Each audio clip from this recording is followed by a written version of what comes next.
The super child stands apart from the rest of us. Whether it be a highly accomplished ballerina at the age of 14 or a 13-year-old computer genius, super children are somehow different. To some, the secret rests in the deepest recesses of the human brain. Yet there are methods already known which can reshape the minds of children. Where's the bullfrog? Can you touch the bullfrog for Mommy? This normal 18-month-old baby has a 10,000-word vocabulary. Okay, good. Is it possible that more such super children can be created?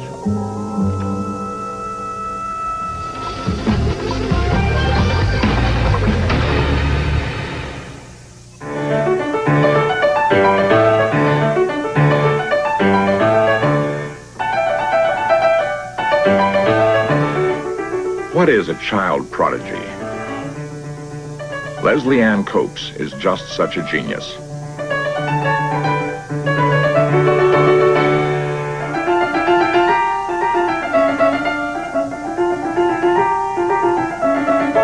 In 1979, she was the only pianist to win the prestigious Los Angeles Philharmonic Symphonies for Youth competition.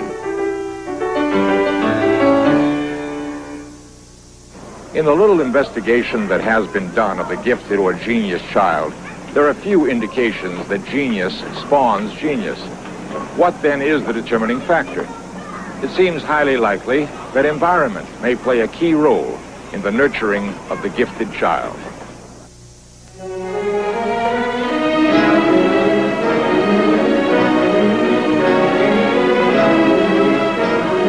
Melissa Allen, at 14, is considered by some at the American Ballet Theater to potentially be one of the prima ballerinas in America.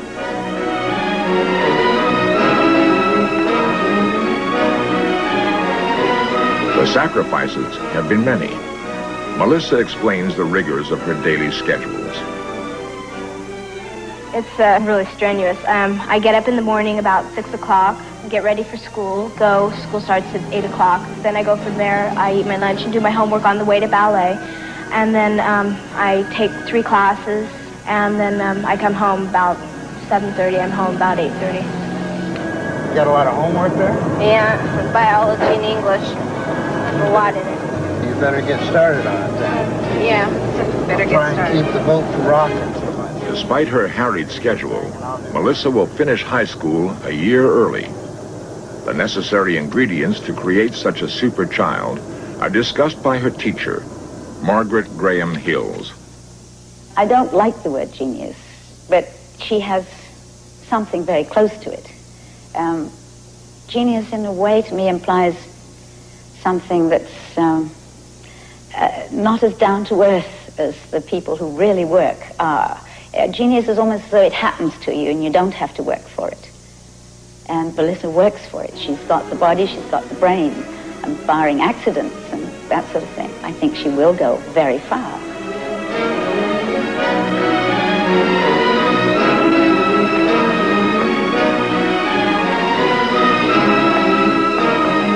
Because of her outstanding potential, Melissa is expected to work with the American Ballet Theater in New York within a year.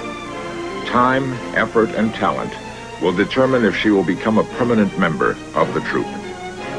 There's many instances that I feel like I'm a gifted child. And it's not an ego, it's just being proud that you know that you can do something other people can't.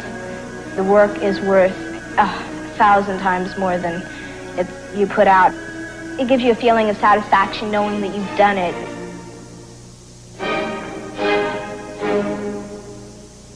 As far as Melissa and Melissa's type are concerned, I think, yes, they would be very, very good at anything they set out to do. The brain is essential. If people say, well, you know, she's no good for anything, let her be a ballet dancer. Doesn't work. The brain's got to be absolutely first class. The abilities of Leslie and other such super children have just begun to motivate scientists to investigate the source of their talent. No organism is as mystifying as the human brain. Its complicated methods of relaying messages are beginning to be understood.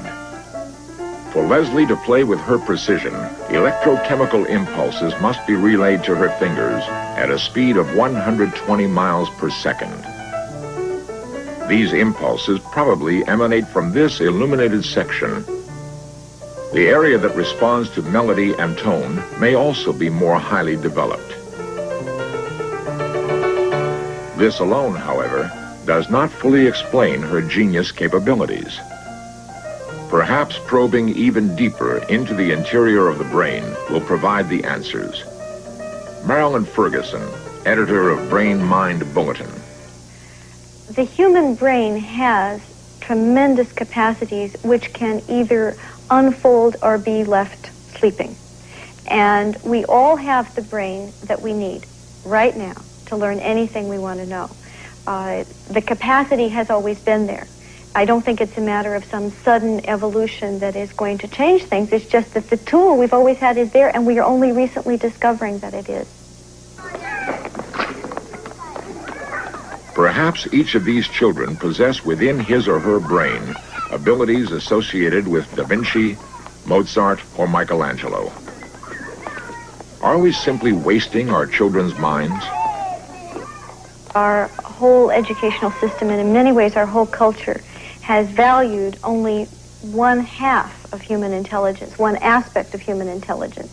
In the current parlance, this is referred to as left brain intelligence, which means the left half of the brain tends to specialize in analytical learning, into breaking things into their parts.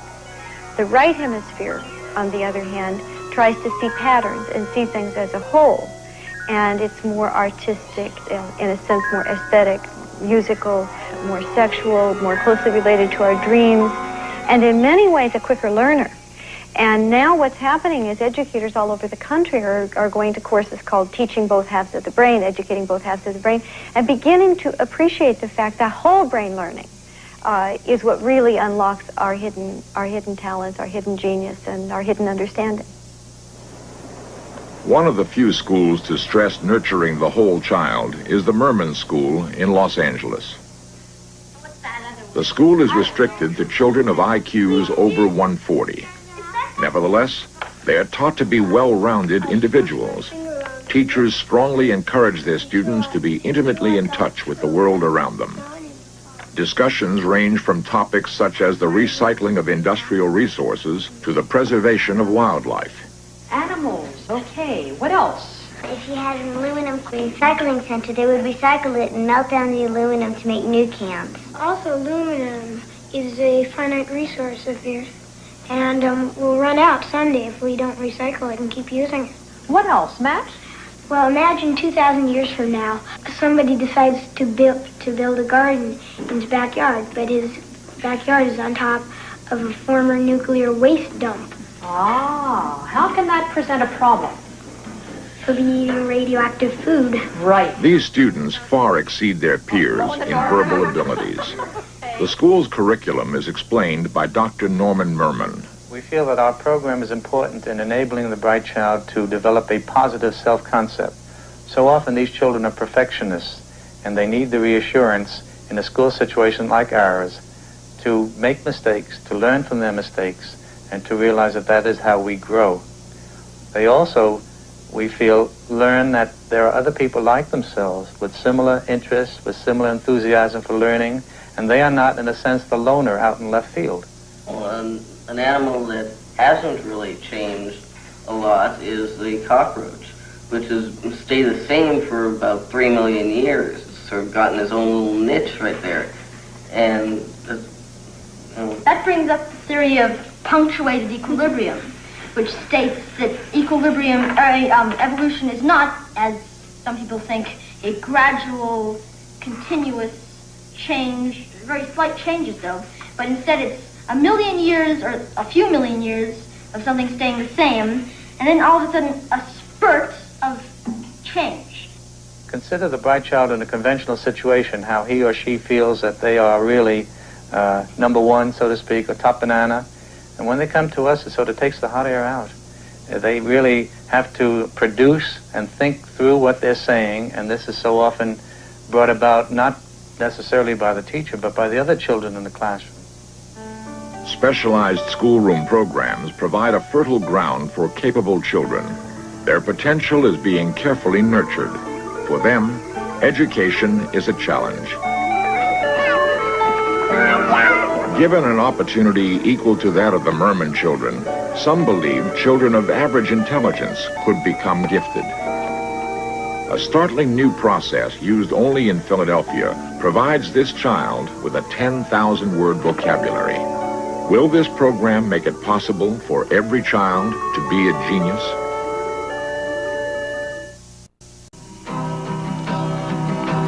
Kumbaya, Lord, kumbaya, kumbaya. Every summer, over 4 million children attend camp in America.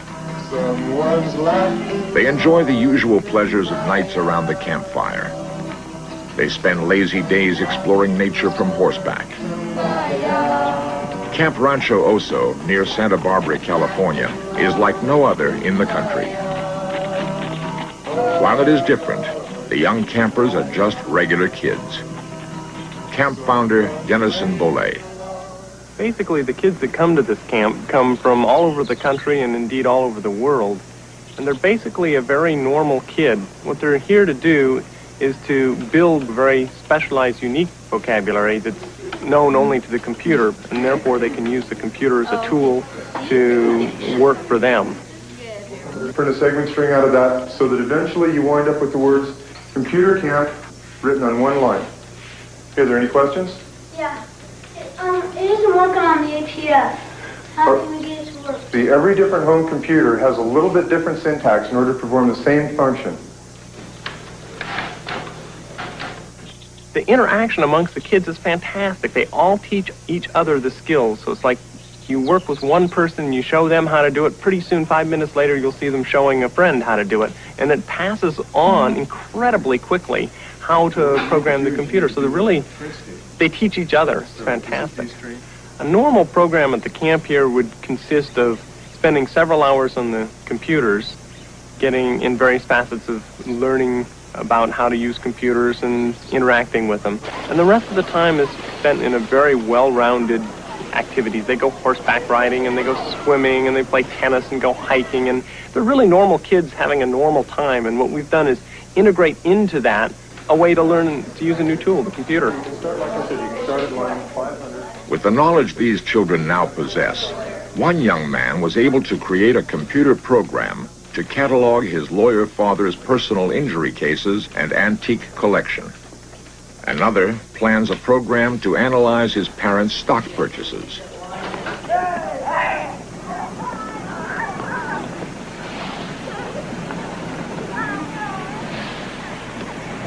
Camp Rancho Oso provides us with some intriguing questions. The children there are aged 10 to 15. What if they were much younger? Would they have an even greater capacity to learn? We are taught that the capacity of the brain at birth is limited. Parents may hold the key to actually expanding their children's intelligence. In a sense, the teaching, if we want to use that term, involves stimulating children, answering their questions, talking to them when they're very tiny. The capacity that is there in the average child it dwarfs what we think children can do. And we're just now becoming aware of that. Every normal that is not brain damaged baby who is born has the capacity to be what we think of as intellectually gifted. At the Institutes for the Achievement of Human Potential in Philadelphia, children like Sean Katz and his sister Brandy are part of a unique program. Contrary to most school traditions, mothers such as Joan Katz actually enroll along with their children in the Institute. There, they learn how to expand their youngsters' intelligence. Institute founder Glenn Doman. Well, first of all, most professionals have an unspoken law that says that all mothers are idiots and they have no truth in them. And nobody talks to mothers, and God knows nobody listens to them. Well, that's nonsense. Mothers know more about their kids than anybody in the whole world knows about them, and they are superb teachers. Mothers are the best teachers the world has ever seen. All we do is teach mothers, and all the things that happen. The paralyzed kids who walk and run and jump, the blind kids who read, the deaf kids who read, that's all done by mothers. And so teaching their children things such as Japanese or violin or history is a cinch for mothers. Christine Hagg and her daughter Tegan. Tegan was started on the program at birth, the first day of her life. And what we did with her initially was just give her visual, auditory, and tactile stimulation at a very low level. We shone lights in her eyes. We showed her very large outline pictures. We did lots of talking, lots of music, lots of auditory, lots of good touching. And we've done program with Tegan pretty much every day of her life. For tiny children, learning is a survival skill. And they believe that, well, they'd rather learn to eat, they'd rather learn than play games, they'd rather learn than do anything. They think it's a great joy. And in the first 6 years of life, when tiny children can take in any kind of information, to read, to speak 3 languages, to have perfect pitch, to play the violin, in those years of life, we're treating children as if they were little nitwits, making little toys out of them, and it's such a shame. Nature builds in every newborn baby an absolute rage to learn. They want to learn about everything in the world, and right now, at this instant. And the brain grows by use. Therefore, we simply feed that famine for information. Here's Edgar Degas at the Milners. The Starry Night, Vincent van Gogh. Pablo Picasso, the painter and model. This information in the beginning we call bits of intelligence. Let's say photographs of the presidents of the United States. And that has to be 3 requirements, each of these pieces of intelligence. It has to be discrete, it has to be precise, and non-ambiguous. And they simply say, this is Zachary Taylor. Here we have Abraham Lincoln.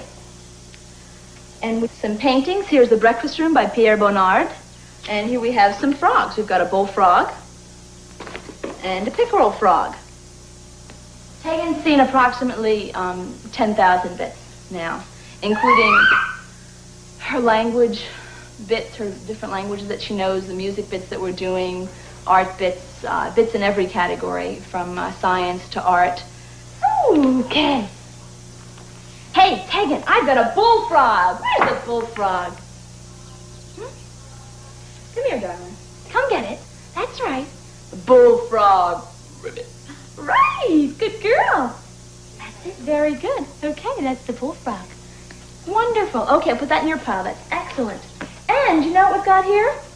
I've got a Vincent van Gogh. Where's Vincent van Gogh, The Starry Night? While Tegan at times seems disinterested in her lessons, she has a 70% success rate when identifying her flashcards. Put it in your pile over here.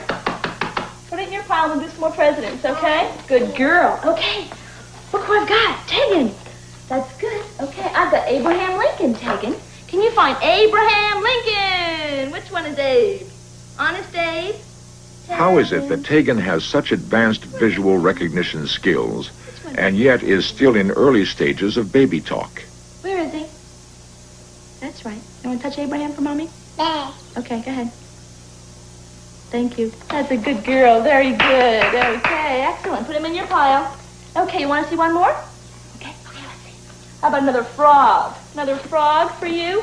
Oh, I've got an eastern gray tree frog. Which one is the eastern gray tree frog? Eastern gray tree frog. Right. Good girl. Very good. Okay, put it in your pile, please. Put it in your pile. That's a good girl. That's wonderful. It is easier to teach a 1-year-old to read than it is to teach a 7-year-old. That's why the schools all flop. It's easier to teach a 1-year-old mathematics than it is to teach a 7-year-old. It's easier to teach a 1-year-old absolutely anything that you can present in an honest and factual way than it is to teach a 7-year-old.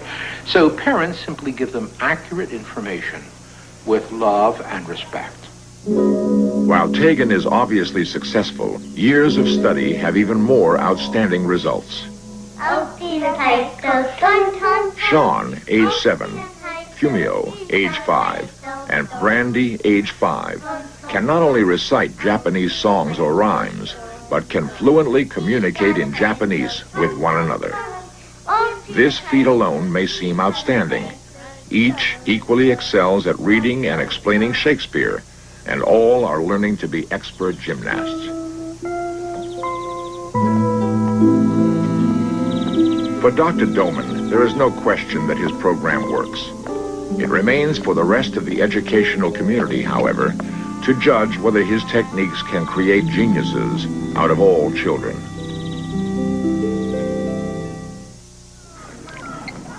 It now seems highly possible we can develop geniuses from normal children. The question is, however, do we want to? I believe, with good reason, that every child born has the potential for genius. And I think the world needs more, not fewer, geniuses. I think it's good, not bad, to be a genius. And I wish we had dozens and dozens and dozens of them. And I think we're wasting our children's brains at a prodigious rate, and the world would be infinitely better off, and I'd feel a lot safer if there were more geniuses, and every child has that potential if parents wish it. Coming up next on FBI The Untold Stories, a woman kills the state prosecutor who put her husband behind bars. But was something more than love involved? Then History's Crimes and Trials tracks the fate of Gary Gilmore, the first man to be executed in the U.S. after the reinstatement of the death penalty.